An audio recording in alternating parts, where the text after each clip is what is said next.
नमस्कार बच्चों, कैसे हैं आप सब? आशा करती हूँ आप सभी अच्छे होंगे, स्वस्थ होंगे, खुश होंगे और अपनी पढ़ाई भी अच्छे से कर रहे होंगे। जैसा कि आप सभी जानते हैं, मैं हूँ आपकी हिंदी की अध्यापिका और मैं स्वागत करती हूँ आप सभी का आईसीटी वर्चुअल क्लासरूम में। और आज हम यहाँ पर एकत्रित हुए हैं पढ़ने के लिए क्लास 8th की हिंदी।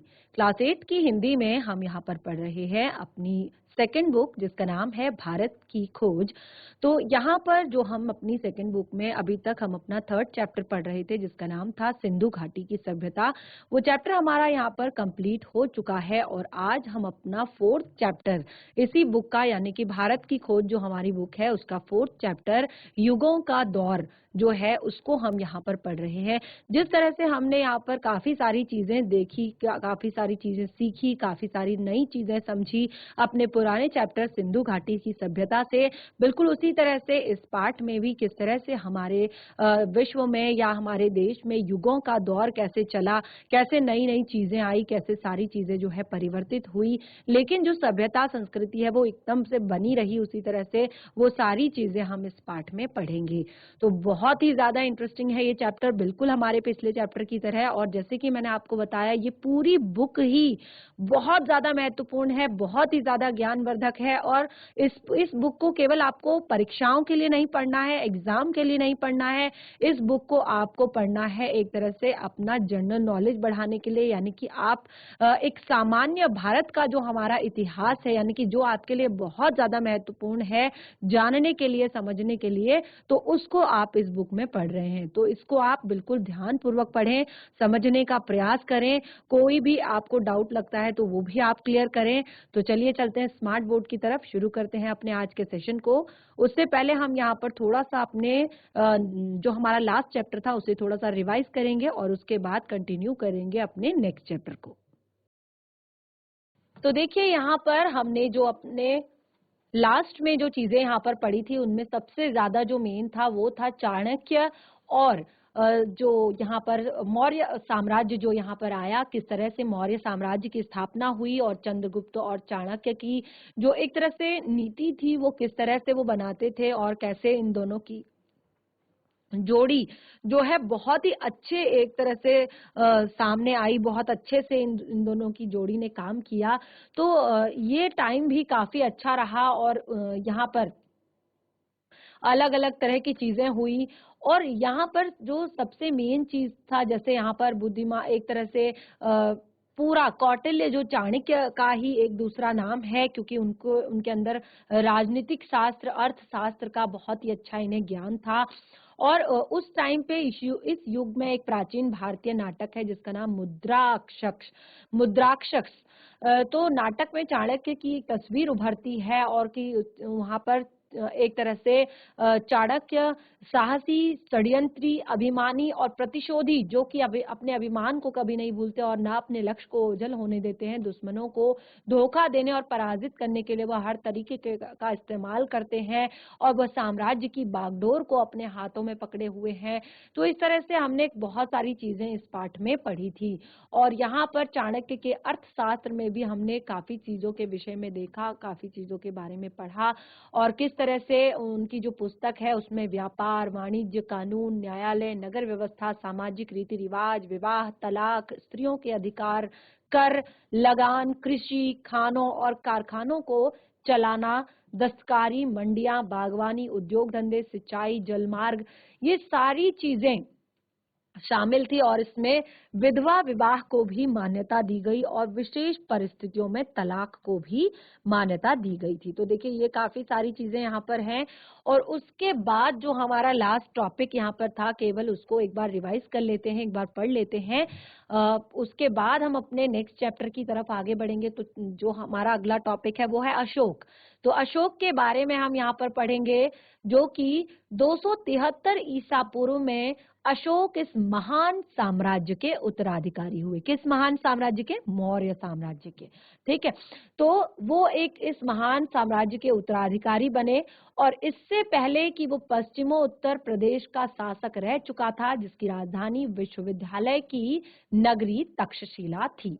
तो इससे पहले वो क्या थे, पश्चिमोत्तर प्रदेश के शासक रह चुके थे और उस टाइम पे उनकी जो राजधानी थी वो विश्वविद्यालय की नगरी तक्षशिला थी और उस समय साम्राज्य के भीतर भारत का बहुत बड़ा भाग जो है आ गया था और उसका विस्तार मध्य एशिया तक हो चुका था।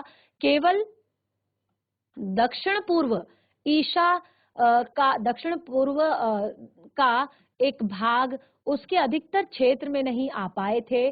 संपूर्ण भारत को एक शासन व्यवस्था के मातहत इकट्ठा करने के पुराने सपने ने अशोक को प्रेरित किया कि किस तरह से संपूर्ण भारत की जो शासन व्यवस्था है उसको कैसे इकट्ठा किया जाए। इस सपने ने अशोक को बहुत ज्यादा प्रेरित किया और फिर उन्होंने क्या किया, तत्काल जो पूर्वी तट के कलिंग प्रदेश को जीतने की ठान ली। जो पूर्वी तट के कलिंग प्रदेश है उनको जीतने की ठान ली। कलिंग के लोगों के बहादुरी से मुकाबला करने के बावजूद अशोक की सेना जीत गई, जबकि कलिंग के जो लोग थे वहां पर उन्होंने भी काफी ज्यादा बहादुरी से युद्ध किया था अशोक के साथ, लेकिन इसके बावजूद भी अशोक की सेना जीत गई क्योंकि इस युद्ध में भयंकर कत्लेआम हुआ था। और जब इस बात की खबर अशोक को मिली तो उसे बहुत पछतावा हुआ और युद्ध से विरक्ति हो गई। यानी कि क्योंकि उनको जब ये बात पता चली कि ये युद्ध इस तरह से जीता गया है, बहुत ज्यादा कत्लेआम हुआ है, इसमें बहुत सारी एक तरह से दिक्कतें हुई हैं, तो उन्हें इस युद्ध से उन्हें बहुत पछतावा हुआ और विरक्ति भी हो गई। बुद्धि की शिक्षा के प्रभाव से जब उन्होंने बुद्ध की शिक्षा जब उन्होंने ली तो उनके प्रभाव से उनका मन दूसरे क्षेत्रों में विजय हासिल करने और साहसिक काम करने की ओर घूम गया। अब उन्होंने युद्ध से, क्योंकि पहले उन्होंने ये सोचा था कि वो युद्ध करके ये सारी चीजें पाएंगे, संपूर्ण भारत को इकट्ठा करेंगे, लेकिन जब उन्होंने देखा कि युद्ध से काफी ज्यादा नुकसान हुआ है, काफी गलत चीजें हुई है, तो उन्होंने युद्ध से अपना मुंह फेर लिया, विरक्ति कर ली और उसके बाद देखिए उन्होंने बुद्ध की शिक्षा का प्रभाव उनके मन पर पड़ा और उन्होंने इससे दूसरे क्षेत्रों में विजय हासिल करने की कोशिश की जो कि साहसिक काम थे और बहुत अलग चीजें थी। तो देखिए ये अशोक का एक अभिलेख आप देख सकते हैं, ये उस समय का अभिलेख है और ये कुछ चीजें जो हैं आप अभी भी यहाँ पर समझ सकते हैं, लेकिन कुछ चीजें हैं जो समझ से परे हैं। और यहाँ पर अशोक के विचारों और कर्मों के बारे में हमें फरमानों से जानकारी मिलती है कि अशोक के विचार किस तरह के थे, उनके कैसे फरमान थे। ये सारे विचार कर्मों से हमें एक तरह से मिलते हैं जो उसने जारी किए और पत्थर और धातु पर खोदे गए। अब देखिए ये उनके फरमान थे, उनके विचार थे, यानी कि किस तरह के उनके विचार थे, कैसे उनके फरमान जो उन्होंने जारी किए। तो ये देखिए ये कुछ पत्थरों पर ये खुदाई की गई है जो मैंने आपको दिखाई कि ये उनके कुछ अभिलेख हैं। ये फरमान पूरे भारत में फैले हुए हैं और आज भी ये मिलते हैं। कलिंग को साम्राज्य में मिलाए जाने के बाद ही महामहिम सम्राट ने धर्म के नियमों का उत्साह पूर्वक पालन और उन नियमों के प्रति प्रेम और उसको यानी कि धर्म को अंगीकार करना प्रारंभ कर दिया। उनके एक फरमान में कहा गया है कि अशोक अब आगे किसी प्रकार की हत्या या बंदी बनाए जाने को सहन नहीं करेगा। तो देखिए ये उन्होंने एक अपना फरमान जारी किया था कि अशोक इसके बाद, क्योंकि जब ये युद्ध उन्होंने किया तो इस युद्ध में क्योंकि काफी ज्यादा एक तरह से भयंकर कत्लेआम हुआ था, भयंकर नरसंहार हुआ था, तो उस टाइम पे उन्होंने ये ठान लिया था, ये फरमान जारी कर दिया था कि इसके बाद अशोक किसी प्रकार की हत्या या बंदी बनाए जाने को सहन नहीं करेगा। कलिंग के मरने और बंदी बनाए जाने वाले लोगों के 100वें 1000वें हिस्से को भी नहीं, यानी कि जितने कलिंग में लोग मरे थे, जितने लोग कलिंग में बंदी बनाए गए थे, उन लोगों के, यानी कि बहुत ही रेयर केस होगा, बहुत ही ऐसी सिचुएशन परिस्थिति होगी कि जब लोगों को मौत की सजा दी जाएगी या बंदी बनाया जाएगा, तो उन्होंने कहा उसके 100वें या 1000वें हिस्से को भी नहीं, बहुत ही रेयर केस, सच्ची विजय कर्तव्य और धर्म का पालन करके लोगों के हृदय जीतने में है। तो उस टाइम पे उन्हें सच्चाई जो रियलाइज हुई वो थी कि उन्हें लगा कि जो असल में विजय है, अगर आप सच में विजय पाना चाहते हैं तो वो है कि आपने लोगों के प्रति जो अपने कर्तव्यों का पालन किया है, अपने धर्म का पालन किया है और इस तरह से आपने लोगों का मन जीता है, तो असल विजय जो है उसी में है। और इसके अलावा उनका जो फरमान था उसमें आगे कहा गया था कि इसके अलावा यदि कोई उनके साथ बुराई करेगा तो भी उसे जहां तक संभव होगा महामहिम सम्राट को झेलना होगा। महामहिम सम्राट की यह आशंका है कि जीव मात्र की रक्षा हो और उसमें आत्म संयम हो, उन्हें मन की शांति और आनंद प्राप्त हो। यानी कि उनका एक और फरमान था, उस फरमान में ही आगे लिखा हुआ था कि यदि उनके साथ कोई बुराई भी करेगा तो उसे जहां तक संभव होगा महामहिम सम्राट को झेलना होगा। यानी कि अगर कोई उनके साथ बुरा कर रहा है तो एक हद तक वो उसको क्या करेंगे, झेलने की कोशिश करेंगे, यानी कि उसे एक तरह से उसको झेलेंगे एक हद तक। और कहा कि जो महामहिम सम्राट की आशंका जो है, आकांक्षा जो है सॉरी, कि जीव मात्र की रक्षा हो, किसी भी जीव मात्र की रक्षा होनी चाहिए और प्रत्येक व्यक्ति में आत्म संयम होना चाहिए और मन में शांति और आनंद होना चाहिए। इस तरह से इस अद्भुत शासक ने, देखिए यहाँ पर उन्हें जो सच्चा ज्ञान था जीवन का वो प्राप्त हो चुका था, तो वो एक बहुत ही अद्भुत शासक बन चुके थे। और इस अद्भुत शासक ने आज भी भारत और एशिया से बहुत दूसरे भागों में भी प्यार से याद किया जाता है। अपने आप को बुद्ध की शिक्षा के प्रचार में, नेकी और सद्भाव के काम में तथा प्रजा के हित के लिए सार्वजनिक कार्यों के प्रति समर्पित कर दिया। उसने ऐलान कर दिया था कि वह इसके लिए हमेशा तैयार है। हर स्थान पर और हर समय सरकारी कर्मचारी जनता के कार्यों के बारे में उसे बराबर सूचना देते रहे, क्योंकि देखिए उन्होंने इस सब के लिए पूरी नियम बना दिए थे। कर्मचारी उन्होंने इन सब चीजों के लिए रख दिए थे और वो उन्होंने कहा कि हर जगह, हर स्थान पर जो कर्मचारी हैं वो जनता के कार्यों के बारे में उन्हें सूचना देते रहें और चाहे वो जिस समय भी हो, जहां पर भी हो, वो लोक हित में अवश्य काम करेंगे। लोक हित में यानी कि अपनी जनता, अपनी प्रजा के हित में वो हमेशा काम करेंगे। खुद कट्टर बौद्ध होने पर भी उसने दूसरे धर्मों का बराबर आदर किया और उनको महत्व दिया, जबकि वो खुद जो है बहुत ही कट्टर बौद्ध थे, लेकिन फिर भी उन्होंने दूसरे धर्मों का बराबर आदर किया, उनका सत्कार किया और उतना ही महत्व उन्होंने दिया। और देखिए ये अशोक के समय का जो निर्मित सांची का स्तूप है, जैसे कि यहाँ पर बताया गया है कि वो एक अच्छे राजा, एक अच्छे विचारक होने के साथ साथ एक बहुत बड़े निर्माता भी थे। तो उन्होंने बहुत बड़ी-बड़ी कुछ इमारतें बनाने के लिए मदद के लिए विदेशी कारीगरों को भी रख छोड़ा था। यह नतीजा एक जगह इकट्ठे बने स्तंभों के डिजाइन से निकाला गया था, जो पारसी पोलिश को याद दिलाते हैं, लेकिन इस शुरू की मूर्तिकला और दूसरे अवशेषों में भारतीय कला परंपरा की विशेषता भी दिखाई पड़ती है। तो देखिए 41 साल तक अनवरत शासन, अनवरत यानी कि लगातार 41 साल तक उन्होंने लगातार शासन किया। 232 ईसा पूर्व में अशोक की मृत्यु हो गई। H.G. वेल्स ने अपनी आउटलाइन ऑफ हिस्ट्री में उनके बारे में लिखा है कि बादशाहों के दसियों हजारों नामों में, जो बादशाह हैं जिनके दसियों हजारों नामों में इतिहास के पृष्ठ भरे हुए हैं, जिनमें बड़े बड़े राजा हैं, महाराजा हैं, शहंशाह हैं, नामी गिरामी शासक शामिल हैं, तो अशोक का नाम इन सभी में एक अकेले सितारे की तरह चमक रहा है। और वोल्गा से जापान तक आज भी उनका नाम बड़े आदर से लिया जाता है, बड़े सत्कार से लिया जाता है। तो देखिए इस तरह से जो चैप्टर है वो यहाँ पर कंप्लीट हो चुका है। बहुत अच्छे से हमने इसे रिवाइज भी कर लिया है और अशोक के बारे में भी हमने यहाँ पर चीजें अच्छे से पढ़ ली है। और मैं आशा करती हूँ कि आप सभी को ये चैप्टर जो है समझ आया होगा। और काफी कुछ आपने इस पार्ट से सीखा होगा। आगे बढ़ते हैं, अपने नेक्स्ट चैप्टर को स्टार्ट करते हैं और अब आप थोड़ी बहुत चीजें जो हैं रिलेट भी कर पाएंगे। जैसे कि मैंने बताया, हमारा जो चैप्टर है युगों का दौर।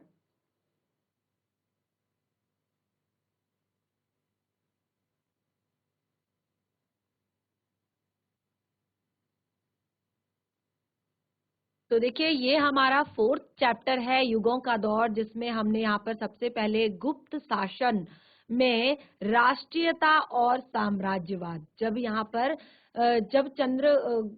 जब मौर्य साम्राज्य का, यानी कि जब मौर्य साम्राज्य का एक तरह से अवसान हुआ तो उसकी जगह फिर शंगु वंश ने ले ली। ठीक है, तो यहाँ पर जो है उस टाइम पे कैसी राष्ट्रीयता थी, क्या साम्राज्यवाद था, उसके बारे में हम पढ़ेंगे। तो जैसे मैंने कहा, जब मौर्य साम्राज्य का अवसान हुआ तो उसकी जगह शंगु वंश ने ले ली, और जिसका शासन अपेक्षाकृत बहुत छोटे क्षेत्र में पर था। दक्षिण में बड़े राज्य उभर रहे थे और उत्तर में काबुल से पंजाब तक बाख्तरी और भारतीय यूनानी फैले हुए थे। तो देखिए, ध्यान पूर्वक पढ़िएगा कि दक्षिण में बड़े बड़े राज्य उभर रहे थे और उत्तर जो था वहां पर काबुल से लेकर पंजाब तक बाख्तरी या भारतीय यूनानी फैल रहे थे। मेनांडर के नेतृत्व में उन्होंने पाटलिपुत्र तक हमला किया, किंतु उनकी हार हुई। खुद मेनांडर पर भारतीय चेतना और वातावरण का इतना प्रभाव पड़ा कि वह भी बौद्ध हो गया और वह राजा मिलिंद के नाम से प्रसिद्ध हुआ। जो मेनांडर था वो एक तरह से यहाँ पर हमारे भारत पर वो हमला करना चाहता था, वह पाटलिपुत्र पर हमला करना चाहता था, लेकिन उसकी हार हुई। और उस टाइम पे उस पर भारतीय चेतना का, भारतीय जो संस्कृति उस टाइम पे थी, उसका इतना ज्यादा असर पड़ा कि वो स्वयं बौद्ध बन गया और फिर उसने राजा मिलिंद के नाम से वो यहाँ पर प्रसिद्ध हुआ। बौद्ध आख्यानों में, जो बौद्ध आख्यान थे, वहां पर उसकी लोक प्रसिद्धि लगभग एक संत के रूप में हो गई और भारतीय और यूनानी संस्कृतियों के मेल से अफगानिस्तान सरहदी सूबों के क्षेत्र में गांधार की यूनानी बौद्ध कला का जन्म हुआ। तो इस तरह से देखिए, जो मेनांडर था हिंदू यूनानी शासक, अब देखिए यूनानी शासक था लेकिन हिंदू धर्म जो है कबूल कर लिया था, हिंदू धर्म अपना लिया था।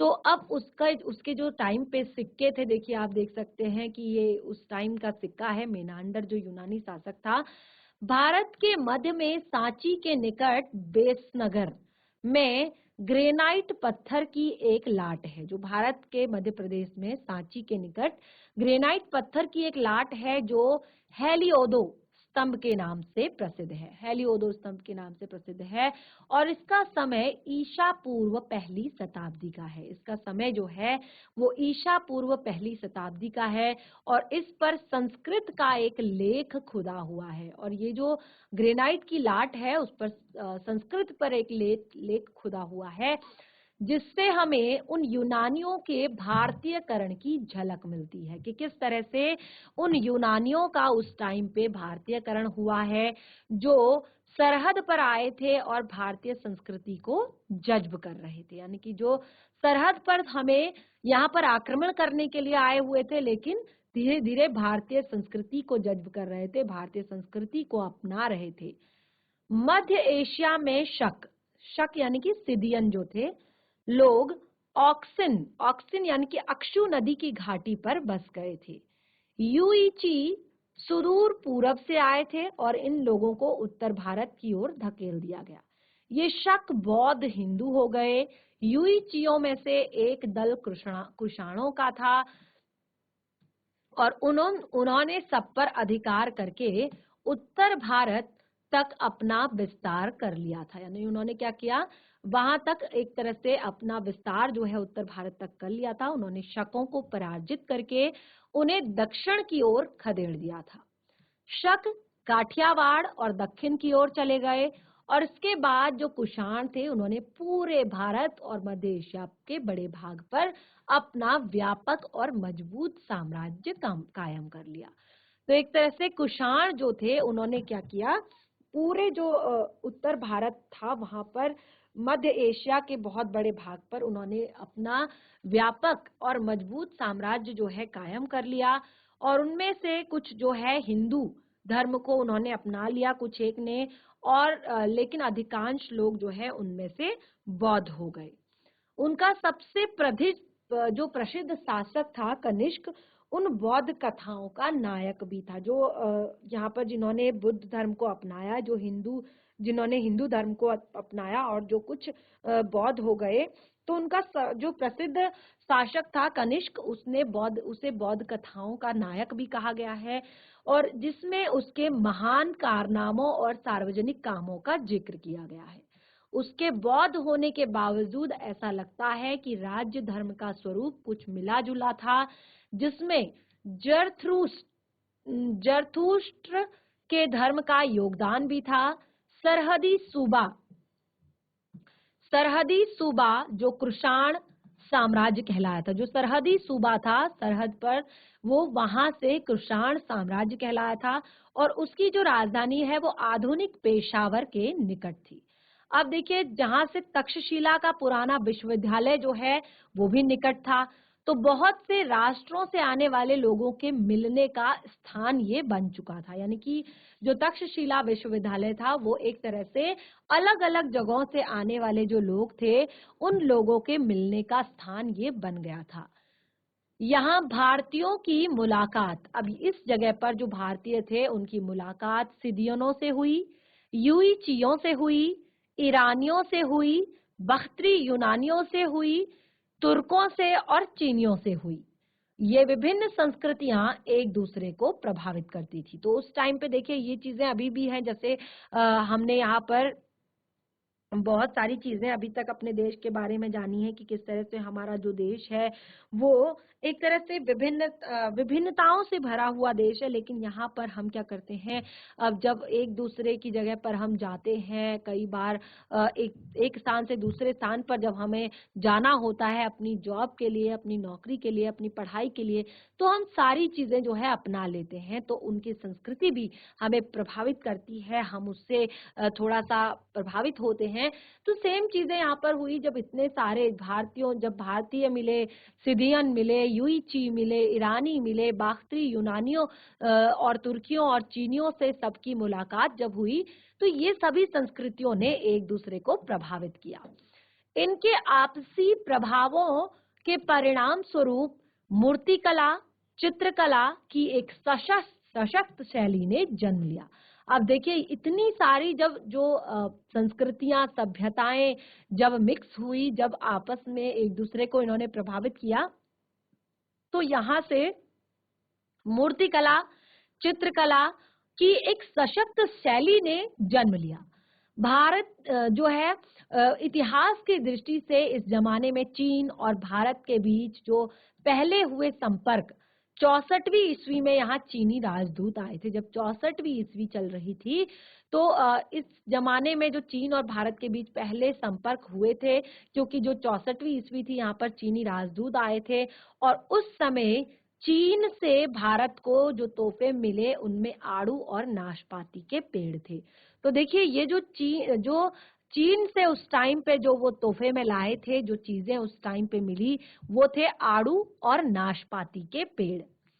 गोबी, राजस्थान के ठीक किनारे किनारे तुर्फान और कूचा में भारतीय, चीनियों और ईरानी संस्कृतियों का अद्भुत मेल हुआ। जो गोबी राजस्थान है, वहां के किनारे किनारे तुर्फान और कूचा में भारतीयों का, चीनियों का और ईरानी संस्कृतियों का अद्भुत मेल हुआ। तो देखिए, ये जो बॉर्डर पे जब आ रहे थे, जा रहे थे, तो आपस में यहाँ पर कुछ टाइम के लिए जब ठहरे, तो इस तरह से वहां पर एक अलग संस्कृति जो है बनी, एक अलग अद्भुत संस्कृतियों का मेल हुआ। कुषाण काल में बौद्ध धर्म जो दो संप्रदायों में बट गया, महायान और हीनयान। उस टाइम पे कुषाण जो संप्रदाय था वो दो भागों में बट गया, महायान और हीनयान। उन दोनों के बीच मतभेद उठ खड़े हुए। भारतीय परंपरा के अनुसार बड़ी बड़ी सभाओं में इन समस्याओं पर विवाद आयोजित किए जाने लगे। तो देखिए जब ये कुषाण जो बौद्ध धर्म जो पहली बार उस टाइम पे दो संप्रदायों में बटा, क्योंकि देखिए काफी टाइम से लोग इसको मान रहे थे, लोगों की काफी श्रद्धा सी थी इसमें, काफी ज्यादा एक तरह से लोग इसको पसंद करते थे। तो जब ये दो संप्रदायों में बटा तो उस टाइम पे बहुत ही ज्यादा मतभेद उठ खड़े हुए और बड़ी बड़ी सभाओं में इन समस्याओं पर विवाद आयोजित किए जाने लगे। इन बहसों में सारे देश के प्रतिनिधि भाग लेते थे।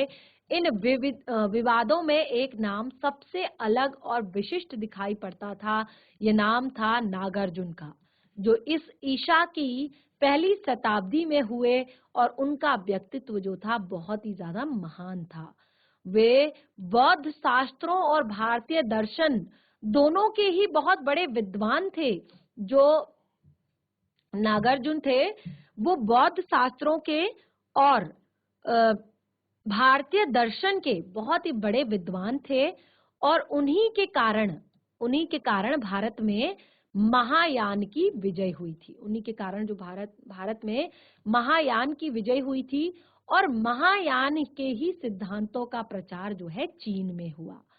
लंका, वर्मा जो कि भारतीय वर्तमान में श्रीलंका और म्यांमार है, ये हीनयान को मानते रहे। यानी कि भारत में उस टाइम पे जो है महायान की विजय हुई, महायान की जीत हुई और महायान को चीन के लोगों मतलब चीन में जो है बहुत ही प्रचार प्रसार हुआ महायान का। और लंका और वर्मा यानी कि म्यांमार जो है ये तब भी हीनयान को ही मानते रहे। कुषाणों ने अपना भारतीयकरण कर लिया था। अब देखिए जो कुषाण भारत में आए थे तब तक उनका पूरी तरह से भारतीयकरण हो चुका था। वो पूरी तरह से जो है भारतीय हो गए थे और वे भारतीय संस्कृति के संरक्षक भी बन गए थे। फिर भी राष्ट्रीय विरोध की एक अंतरधारा उनके शासन के खिलाफ बराबर चल रही थी। अब देखिए उस टाइम तक वो प्रॉपर भारतीयकरण उनका हो चुका था, पूरी तरह से भारतीय बन गए थे और साथ ही भारतीय संस्कृति सभ्यता के संरक्षक भी हो गए थे। लेकिन क्योंकि कुछ चीजें जो हैं देखिए एक कहते हैं ना एक साथ चलती है, जो ये सब चीजें होती हैं एक साथ चलती हैं। तो यहाँ पर बाद में जब इस तरह की चीजें हुई तो विरोध की भी एक अंतरधारा जो है साथ में चलती रही, बराबर चलती रही।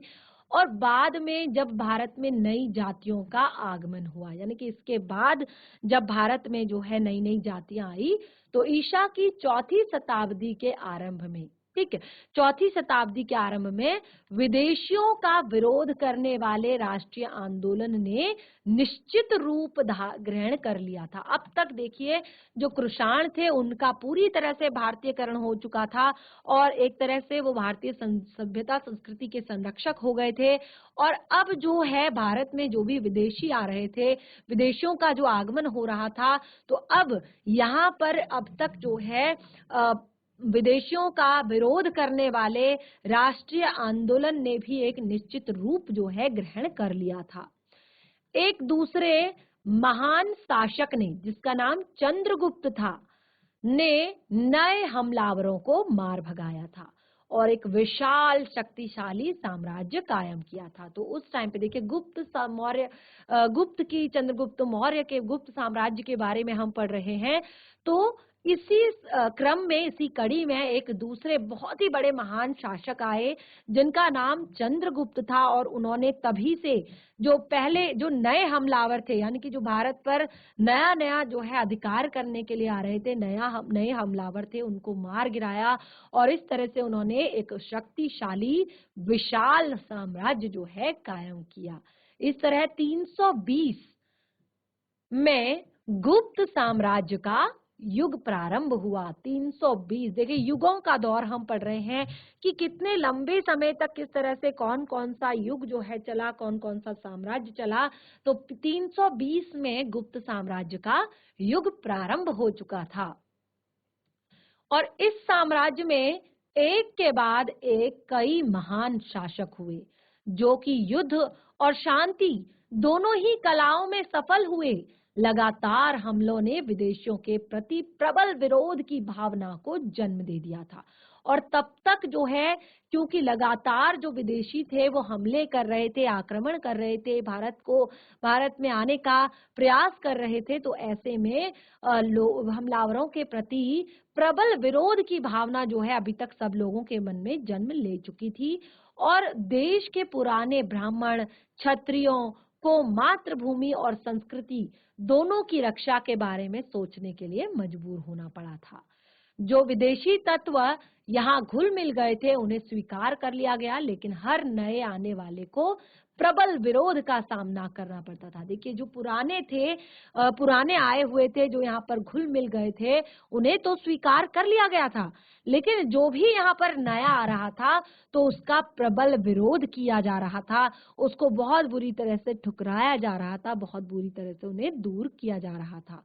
और ये सब चीजें पुराने ब्राह्मण आदर्शों के आधार पर सजातीय राज्य कायम करने का प्रयास किया गया, लेकिन क्रमशः इन आदर्शों में ऐसी कट्टरता विकसित होने लगी है। जो ये आदर्श थे, अब जो अपनी सभ्यता को मानने वाले, अपने धर्म को मानने वाले, इन आदर्शों में एक ऐसी कट्टरता धीरे धीरे विकसित होने लगी थी जो इनके स्वभाव से विपरीत थी, क्योंकि इनका स्वभाव तो बिल्कुल मृदुल और कोमल है।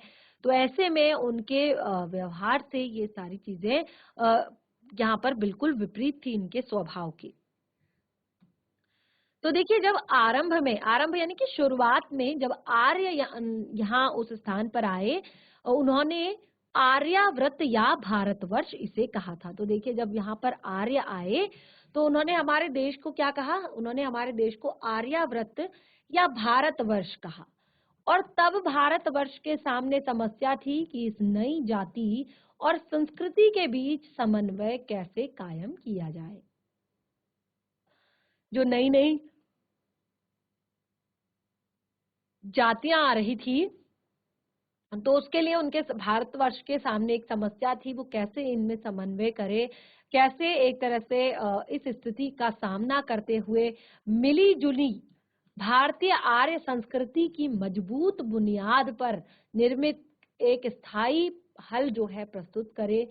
दूसरे विदेशी तत्व यहाँ आए और जज्ब होते गए, जज्ब यानी कि इकट्ठा होते गए, लेकिन समय समय पर अजीब रस्मों रिवाज वाले अजनबी लोगों के हमलों ने उसे हिला दिया। क्योंकि बीच बीच में क्या हो रहे थे, जो अजनबी लोग थे उनके हमले हो रहे थे और वह इन हमलों को अनदेखा नहीं कर सकता था। यानी कि लेखक कहते हैं कि वह इन हमलों को अनदेखा नहीं कर सकता था, क्योंकि उन्हें केवल उनके राजनीतिक ढांचे को ही नहीं तोड़ा, बल्कि उनके सांस्कृतिक आदर्शों और सामाजिक ढांचे के लिए भी ये खतरा पैदा हो चुका था। और इसके विरुद्ध में जो प्रक्रिया हुई उसका स्वरूप मूलतः राष्ट्रवादी था। उसमें राष्ट्रवाद की शक्ति भी थी और संकीर्णता भी।